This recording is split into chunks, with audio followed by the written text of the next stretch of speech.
over here in Utah, and this is for those people out there that are always like, aren't the Utah Outcasts going to talk about Utah stuff? Well, this is the one time, probably this week, that we're going to talk about something Utah. Because it's cold, and we got snow, and it's super Republican. What else do you want us to talk about? Hey, folks, we're Utah Outcasts. We're not outcasts talking about Utah. We don't fit in this state. Yeah. You know, we are the outcasts because we have a different mindset from the people that live in this state. Ta-da! You know, you don't need a fucking show Bible to get you through this thing. So anyway, this guy's name is what is it here? Casey Fisher, and he's Davis County precinct chair for the Republican caucuses in this district.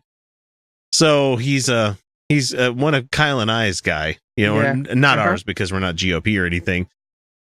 He wrote in a tweet, on Facebook, and he actually used one of those like the backgrounds that you can use on Facebook to make it look all fancy and stuff.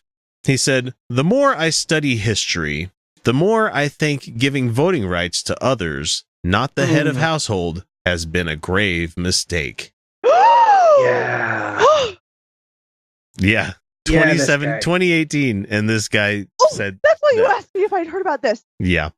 Because I had not. Yeah. Because I have so much to fucking say now. And of course, instead of, taking this comment and then deleting it and say, hey, I'm sorry I said that. Sorry if it offended anybody. Nope. He doubled down. No, somebody else doubled down for him. Oh, God damn it. They had one of the ladies, Tina Horlocker, from the Davis County GOP chairwoman. A woman? Came in and defended Fisher in an interview with the Salt Lake Tribune. And she said, the sentiment was along the lines of what our founding fathers believed in. Oh, man. Yeah. Oh, not necessarily that only men have the vote. That was not necessarily what he was saying. I certainly don't agree with that only sentiment. Property owners. Gotcha. Only property owners. You know what I'm not? You know what I've never been? Actually, no, I have been. But I've not for many years been the head of the household I lived in. And did my landlord, when I was living in my previous place than now, did my landlord, who was my roommate, did he get to vote for me? Did he get to fucking vote for me? Because he was my head of household. Oh my fucking God. I know. I couldn't believe that this came up this week. I'm like, wow, this is I'm fucking ragey right now. Like, why the fuck would the head of household have any say over the vote of anyone else in their household? Like an 18-year-old who lives with their parents, their fucking father, who is almost guaranteed, especially in this fucking state, to be the quote unquote head of fucking household, which usually means highest income earner, is usually what that fucking means. Does their father get to vote for them? It doesn't make any fucking sense. This is absolutely atrocious. I don't understand what this motherfucker just doesn't want his wife or his daughters voting any way different than him, because he knows his son's going to go off on his mission and then he won't be a part of the household anymore. But no, he doesn't want autonomy for anyone else in his household. He thinks that he has the right to speak for them.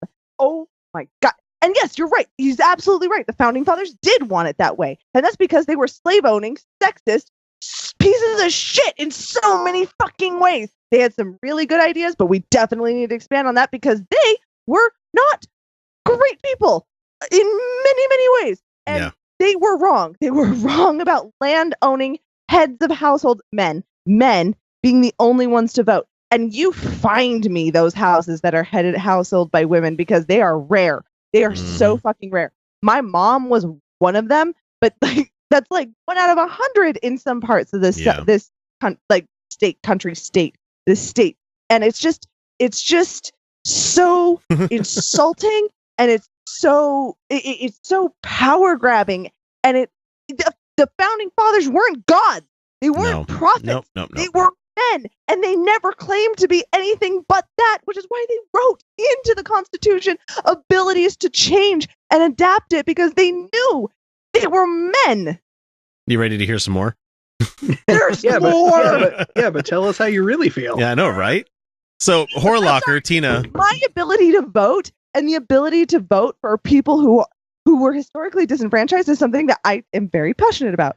Well, let's see. Women didn't get the ability to vote till like 1920, I think, right? Or earlier in Wyoming, I think. Yeah, around 1918 here in the state of Utah. But that's because the West was built by prostitutes, and they could not afford to not have the favor of the prostitutes, and the prostitutes needed the vote. That's not a joke. Tina Horlocker, the GOP chair lady that I was talking about there for a second, said that Fisher is being harassed, saying that, quote, Casey has been completely harassed today. He has been inundated with mean emails, mean comments, and mean phone calls.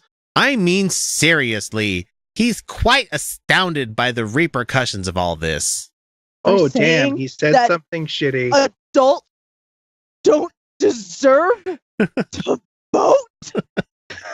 that the person who makes the most money in their household should be the ones that speak for them. And he feels bad that his constituency has something to fucking say about that. For people listening outside of Utah, but we should be surprised that he's offended that women and younger people and people of color have some shit to fucking say about that. Well, I mean, to be fair, I mean, his study of history kind of stopped after 1790. And he hasn't gotten to that part yet. I laugh only because this guy is so prototypical of just about every older Mormon gentleman that you meet in the state, where they begrudgingly allow their wives to vote, but they tell them who they should be voting for, kind of thing, and just so shitty. And then they have the arguments with the family members and the kids in the family that they voted liberal. Well, why did you vote liberal? You just threw away your vote then, they think that they know it all. It is the patriarchal household thing in this state, as Felicia was talking there for a second. It's so fucking typical where it's like, I'm honestly not shocked by this. I should be, but this is exactly how the households are set up in this state. That's the shit we've been seeing for years. Yep.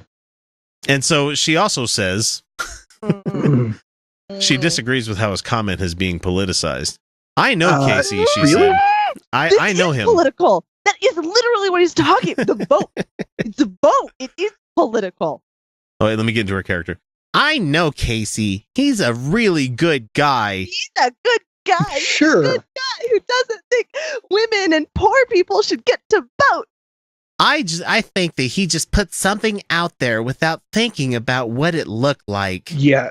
No. It's not what it looked like. It does not matter what it looked like. What he said. There is. How else could it look?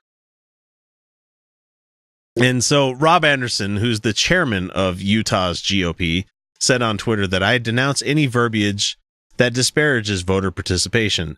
This is a perfect example. But not verbiage. Yeah. Just the verbiage of it, but not the actual sentiment. Yeah. This is a perfect example that the Constitution, while divinely inspired, fuck you, Rob Anderson. That's at Rob Anderson F15 if you want to send him our middle fingers. If you want to freeze frame that picture there and send it to him, I hate that divinely inspired Constitution bullshit that these people keep trying to spread. So he said, while the Constitution, and I'm going to leave that out, has been improved via amendments that made our voter equality a right of American citizenry. Yeah, fuck this guy. Okay. So the Salt Lake County GOP also condemned his remark, joking that they were grateful they did not make the comment themselves. Ha ha ha. Yeah, ha ha ha. What? So this isn't the first GOP official to publicly admit the goal of suppressing voters, especially of those that tend to vote Democratic candidates, although Republicans tend to keep those comments behind closed doors. These fucking women and blacks with their votes. Oh, they're not nice enough to use blacks. I guarantee you're right. So you're right. This is right. Yeah. Mm-hmm. Well, and Latinos, and that's not the word they use either. Because let's be honest, we have more of a Latino population than we do Black population here in Utah. And to be honest, I mean, do you want to say 3 syllables or do you just want to say 1? I mean, that's what they. That's how they do. I'm just saving time. I'm not using the one for Latinos either. Neither am I. Nope, it's gross. It's gross. Exactly. Gross. I'm really upset about this. So hey, people, welcome to Utah. You should be. Yeah, this is what we're dealing with here. That's why we're Utah Outcasts. Yeah, this is why we're the Outcasts. Because they don't think I should be allowed to vote. They don't think I should be allowed to vote. And you know what?